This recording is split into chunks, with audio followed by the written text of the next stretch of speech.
కానీ ఇవన్నీ తీసుకుంటా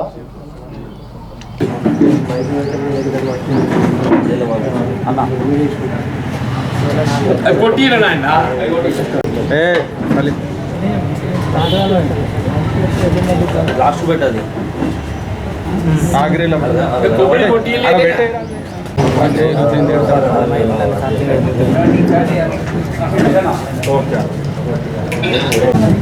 అరేనా ఎంత అంగుతే ఇలా ఫోన్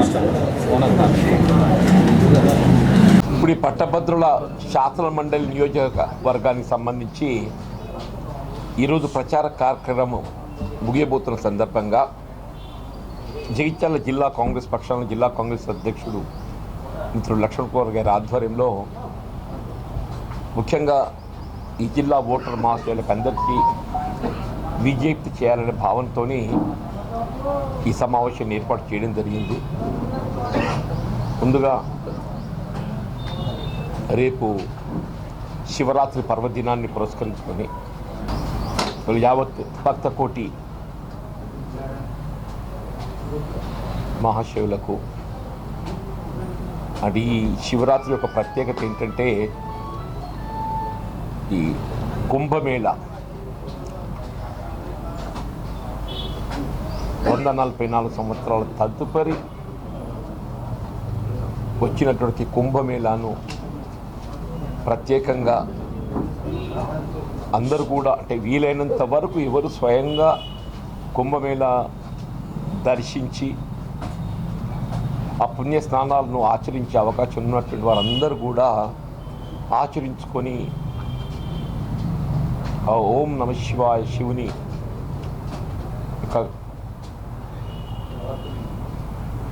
కటాక్షాలను పొందే ప్రయత్నం చేయడం జరిగింది.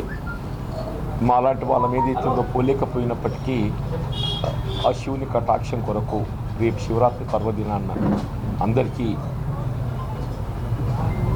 శుభం కలిగే విధంగా ఆ భగవంతుడు ఆశీర్వదించాలని చెప్పని కోరుతూ ఈ పట్టభద్రుల నియోజకవర్గం ఇదైతే ఒక ప్రత్యేకత సంతరించుకున్నది. ఇలా వాస్తవంగా 2019 ఎన్నిక కంటే ముందు దీనికంతా అంటే ఒక విధంగా మన ప్రాంతంలో గుర్తింపు పొందాలి. మన ప్రాంతంలో ఏదైతుందో ఇప్పుడు 2019 శాసన మండలి ఎన్నికల్లో నేను పోటీ చేసేటువంటి యొక్క ఆలోచనతో ముందుకు రావటం ఆనాడు ఏదైతుందో ఈ ఉమ్మడి 4 జిల్లాలకు సంబంధించినటువంటి యొక్క కాంగ్రెస్ నాయకత్వం కాంగ్రెస్ కార్యకర్తలు అభిమానులతో పాటుగా రాజకీయాలకు అతీతంగా నాకున్నటువంటి సుదీర్ఘ ప్రజా జీవితం అనుభవం ప్రజాక్షేత్రంలో వినియోగపడాలనేటువంటి ఒక భావనతోని ప్రజా సమస్యలను ముఖ్యంగా పట్టభద్రులకు సంబంధించినటువంటి సమస్యలు అవి ఉద్యోగస్తులే కానీ ఉపాధ్యాయులే కానీ నిరుద్యోగ యువతే కానీ తాత్కాలిక ఉద్యోగులే కానీ ఇంకా సమస్యలన్నీ కూడా శాసన మండలి వేదికగా ఏదైతుందో ప్రభుత్వాన్ని స్పందింపచేసే విధంగా ఒక ప్రశ్నించే గొంతుక నినాదంతో ఏదైతుందో మరి ఆనాడు నాకు అండగా నిలబడటం నా రాజకీయ జీవితంలో ఇది ఒక మలుపుగా భావించాలని రాజకీయ జీవితంలో ఒక మలుపుగా భావించింది.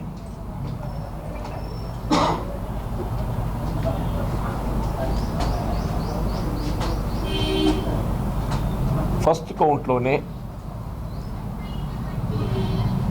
ఎన్నిక ప్రకటింప చేయబడే విధంగా ఫలితాలు వెలువడటం ఈ గడిచిన 6 సంవత్సరాలు ఏదైతుందో నా బాధ్యత కర్తవ్య నిర్వహణలో ఆనాటి ఓటర్ మహాశయులు ఏదైతే నా నుంచి ఆశించిందో అంటే ఏ విధంగా వాళ్ళ సమస్యలు ప్రతిబింబ చేయటానికి శాసన మండలి వేదికగా స్పందిస్తా ప్రభుత్వాన్ని ఏదైతుందో స్పందింప చేయగలుగుతా అనే ఒక భావనతో నాకు అవకాశం ఇచ్చిందో నేను ఐఎమ్ సాటిస్ఫైడ్. నాకైతే ఒక తృప్తి ఉన్నది. నేను నాకు ఇచ్చిన అవకాశానికి నేను న్యాయం చేయగలిగాననేటువంటి ఒక తృప్తి అయితే కలిగి ఉన్న నేను ఈ పరిస్థితిలో కాంగ్రెస్ పార్టీ అభ్యర్థిగా మిత్రుడు నరేందర్ రెడ్డి గారు ఏదైతుందో ఆల్ఫోర్స్ విద్యా సంస్థల అధినేతగా ఒక విద్యావేత్త, ఆల్ఫోర్స్ విద్యా సంస్థల అధినేతగా ఏదైతుందో ఉమ్మడి కరీంనగర్ జిల్లాతో పాటుగా యావత్ ఉత్తర తెలంగాణ ప్రాంతానికి ఏదైతుందో ఒక విద్యావేత్తగా పరిచయం ఉన్నటువంటి వారు. అంటే బేసిక్గా ఎన్నికల్లో అంటే ప్రధానంగా మనం గమనించేది ఒక రాజకీయ పార్టీ సిద్ధాంతపరంగా ఎంత ఆవశ్యకత సంతరించుకుంటుందో అభ్యర్థి ఇంట్రడక్షన్ పరిచయం కూడా అంతే ప్రాధాన్యత సంతరించుకుంటా చెప్పండి. నరేందర్ రెడ్డి గారి యొక్క అభ్యర్థిత్వం అనేది ఏదైతున్నదో ఉమ్మడి కరీంనగర్ జిల్లాతో పాటుగా ఈ 3-4 ఉమ్మడి జిల్లాలలో ఆయన ఒక విద్యావేత్తగా అందరికి పరిచయం ఉండటం, నిరుద్యోగులకు కావాల్సినటువంటి ఒక ఉద్యోగ అర్హత కల్పించడం. బేసిక్గా నిరుద్యోగ యువతకు ఉద్యోగ అవకాశం పొందాలంటే ఆ ఎంప్లాయ్మెంట్ ఆపర్చునిటీ కావాల్సినటువంటి ఒక విద్యా అర్హతని ప్రధానంగా చెప్పండి. అటువంటి విద్యా అర్హత కల్పించడం లోపల నరేందర్ రెడ్డి గారు ఏదైతుందో దాదాపు నేను కూడా in last 20 years of period 1,00,000 మందిని ఆ విధంగా జీవితంలో ప్రభుత్వ ఉద్యోగమే కానీ ఉపాధి కల్పనకు అర్హత పొందే విధంగా తీర్చిదిద్దినటువంటి ఘనత ఆయనకు దక్కుతుందని చెప్పక తప్పదని చెప్పంటారు. అవన్నీ దృష్టిలో పెట్టుకుని ఆయన అభ్యర్థిత్వాన్ని కాంగ్రెస్ పార్టీ ఎంచుకోవటం, ఆయన ఒక ప్రశ్నించే గొంతుకగా ఏదైతుందో ఒక ప్రతిపక్ష పార్టీ సభ్యుడిగా ప్రభుత్వం స్పందింపజేయడానికి ప్రశ్నించే గొంతుకైన ఆ నినాదం. కానీ ఇవాళ సమస్యల పరిష్కారానికి ఒక వారధిగా పనిచేయగలుగుతారు అని చెప్పంటున్నాం. కానీ నరేందర్ రెడ్డి గారిని వీళ్ళు సీఎం గారిని ప్రత్యేకంగా పర్యటన చేపట్టడం, వీళ్ళందరం కూడా ఏదైతుందో బాధ్యతగా చెప్పాడు, ఒక బాధ్యతగా ఈ సీట్ గెలుచుకొని ఏదైతుందో ప్రజా సమస్యల పరిష్కారానికి తోడు నిలవాలనే భావనతో ఏదైతుందో కృషి చేయడం జరుగుతుంది. అందులో జగిత్యాల జిల్లాకు సంబంధించి లక్ష్మణ్ కుమార్ గారు జిల్లా కాంగ్రెస్ అధ్యక్షుడిగా మరి ఏదైతుందో మన జగిత్యాల జిల్లాలో నేను అనుకుంటే 34,000 ఓటు ఉన్నట్టుంది. జిల్లా మొత్తం 34,000 ఓటు ఉన్నట్టుంది. అందరూ కూడా కాంగ్రెస్ పార్టీకి తోడుగా అభ్యర్థి నరేందర్ రెడ్డికి అండగా నిలిచే విధంగా మొదటి ప్రాధాన్యత ఓటు బ్యాలెట్లో 2వ నెంబర్ మొదటి ప్రాధాన్యత ఓటు కల్పించి మీ చేయూతనివ్వాలని చెప్పని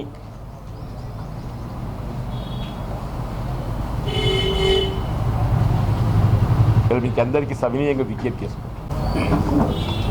సోనియా గాంధీ, రాహుల్ గాంధీ గారు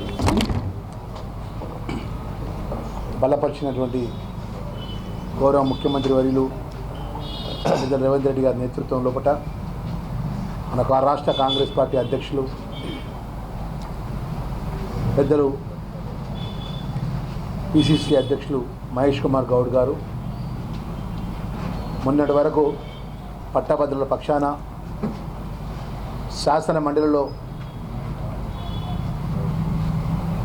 ఆ రోజు అపోజిషన్ పార్టీ శాసన మండలి సభ్యుడిగా, అదేవిధంగా అధికారం వచ్చిన తర్వాత కూడా ఒక సభ్యుడిగా ప్రజల పక్షాన మాట్లాడినటువంటి గౌరవనీయులు పెద్దలు జీవన్ రెడ్డి గారు, శ్రీధర్ బాబు గారు, పొన్నం ప్రభాకర్ గౌడ్ గారు శాసనసభ్యులు అందరం సమిష్టిగా నిర్ణయంతో రేపు 27వ తారీఖు ఎన్నిక పట్టభద్రుల అభ్యర్థిగా ఆల్ఫోర్స్ నరేందర్ రెడ్డి గెలిపించాలని పట్టభద్రులకు సంబంధించిన ఓటర్లు సవినయంగా మనవి చేస్తున్నాం. ఈరోజు దేశంలో ప్రధానమంత్రి నరేంద్ర మోడీ గారు ఉన్నారు.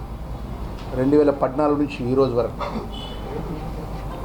ఆ రోజు కేంద్రంలో వారు అధికారంలో రాకముందు అన్నారు, దేశంలో ఉన్న నిరుద్యోగ యువకులందరికీ సంవత్సరానికి 2 కోట్ల ఉద్యోగాలు ఇస్తాం, యువతకు అండగా ఉంటాం, దేశంలో యువత అందరికీ కూడా అన్ని విధాలా కూడా కేంద్రంలో భారతీయ జనతా పార్టీ మేము అధికారంలోకి వచ్చిన వెంటనే యువతను ఆదుకుంటామని చెప్పేసి మాట్లాడినటువంటి ప్రధానమంత్రి నరేంద్ర మోడీ గారు ఈ రోజు వరకు కేంద్రంలో వారు అధికారంలో ఉన్నారు. ఇప్పటి వరకు మన తెలంగాణ రాష్ట్రము యువతకు కానీ మన ప్రాంత ప్రజలకు కానీ కేంద్ర ప్రభుత్వం ద్వారా ఒక ఉద్యోగం ఇచ్చినటువంటి అవకాశం లేదు, ఇవ్వలేదు. అదేవిధంగా రాష్ట్రంలో మొన్నటి వరకు మేమే రాజులం మేమే మంత్రులం ఉన్నట్టు బీఆర్ఎస్ టీఆర్ఎస్ పార్టీ ప్రభుత్వం 14 నెలల క్రితం వరకు ఏదైతే తెలంగాణ రాష్ట్ర ఏర్పాటుకు ముందు మన ఉద్యోగాలు మన నీళ్లు మన నిధులు అని చెప్పేసి తెలంగాణ కోసం పోరాడి తెలంగాణ వచ్చిన తర్వాత వాళ్ళ 10 సంవత్సరాల అధికారుల నుండి నిరుద్యోగుల పక్షాన్ని ఎప్పుడు కూడా వారు చెప్పిన మాట అమలు చేయలే. గౌరవం ముఖ్యమంత్రి వర్యులు ఆ రోజు ప్రతిపక్షంలో ఉన్నప్పుడు మేము కానీ జిల్లాకు సంబంధించిన పెద్దలు జీవన్ రెడ్డి గారు కానీ ఎన్నికల్లో ప్రచారంలో మేము చెప్పినాం, మేనిఫెస్టోలో పెట్టినాం, ఖచ్చితంగా మార్పు కోరుకొని ఈ రాష్ట్రంలో కాంగ్రెస్ పార్టీ అధికారంలోకి వచ్చిన వెంటనే నిరుద్యోగ యువతకు ఉద్యోగాల కల్పన అదేవిధంగా అన్ని విధాలుగా అండగా ఉంటామనే మాటను అమలు చేసే ఈరోజు గౌరవ ముఖ్యమంత్రి వర్యులు పెద్దలు రేవంత్ రెడ్డి గారు దేశంలో ఏ రాష్ట్రంలో కూడా అంటే భారతీయ జనతా పార్టీ ప్రభుత్వాలు కూడా వేరే రాష్ట్రాలు ఉన్నాయి, దేశంలో ఏ ముఖ్యమంత్రి కూడా అమలు చేయని విధంగా గౌరవ ముఖ్యమంత్రి వర్యులు పెద్దలు రేవంత్ రెడ్డి గారు సుమారు 56,000 మందికి ఉద్యోగాలు ఇచ్చిన మాట వాస్తవం అని చెప్పి ఈ సందర్భంగా మనవి చేస్తున్నాం. రేపు జరిగే ఎన్నికల్లో ఈ జిల్లా ముద్దుబిడ్డ ఎంతో కష్టపడి విద్యా సంస్థలు స్థాపించి ఈరోజు పట్టభద్రుల యొక్క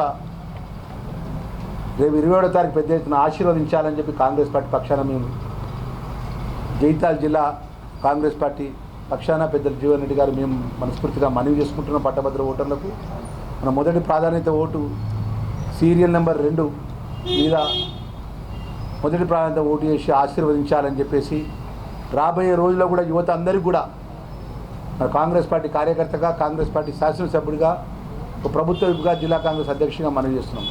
ఏదైతే ప్రభుత్వం ఇచ్చిన జాబ్ క్యాలెండర్ కూడా అంటే ఈ ఎన్నిక ద్వారా మీరు ఆల్ఫోర్స్ నరేంద్ర రెడ్డి గెలిపించి మాకు మద్దతుగా అండగా ఉండేటువంటి నిర్ణయం జరిగిన రాబోయే కాలంలో కూడా జాబ్ క్యాలెండర్ కూడా అమలయ్యే విధంగా ప్రభుత్వం ఇంకో ఎంతైతే చేసిన ఒక పనిని ప్రజలు గుర్తుపెట్టుకున్నారు. ముఖ్యంగా పట్టభద్రులు అంటే ఉన్నతమైన విద్య చదువుకున్నటువంటి మేధావులు విద్యావేత్తలు వారు గుర్తుపెట్టుకొని కాంగ్రెస్ పార్టీ బలపరిచిండ్రు, కాంగ్రెస్ పార్టీకి అండగా ఉన్న ధైర్యంతో ఇంకా ముందుకెళ్తామన్న విషయాన్ని కూడా మనవి చేసుకుంటూ మరొకసారి పట్టభద్రులకు సంబంధించిన మిత్రులందరూ కూడా మా సోదరులకు మా సోదరిమణులకు సవినయంగా పెద్దలు జీవన్ రెడ్డి గారు మొన్నటి వరకు శాసన మండలిలో ఆ రోజు 2014 తెలంగాణ ఇచ్చిన తర్వాత తెలంగాణ 2014 నుంచి 2019 వరకు అపోజిషన్ శాసనసభ్యుడిగా ఉండి సభ్యుడిగా తెలంగాణ రాష్ట్ర ప్రజల పక్షాన ఆ రోజు ఉన్నటువంటి కేసీఆర్ను టీఆర్ఎస్ పార్టీ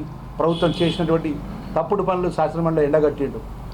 అదేవిధంగా శాసన మండలిలో కూడా వారు పట్టభద్రుల ద్వారా ప్రశ్నించే గొంతుకగా ఎన్నడూ కూడా ఊహించలే. తెలంగాణ రాష్ట్ర పట్టభద్రులంతా ఏకాభిప్రాయంతో పెద్దలు జీవన్ రెడ్డి గారు 6 సంవత్సరాల కింద ఎన్నిక చేసినారు.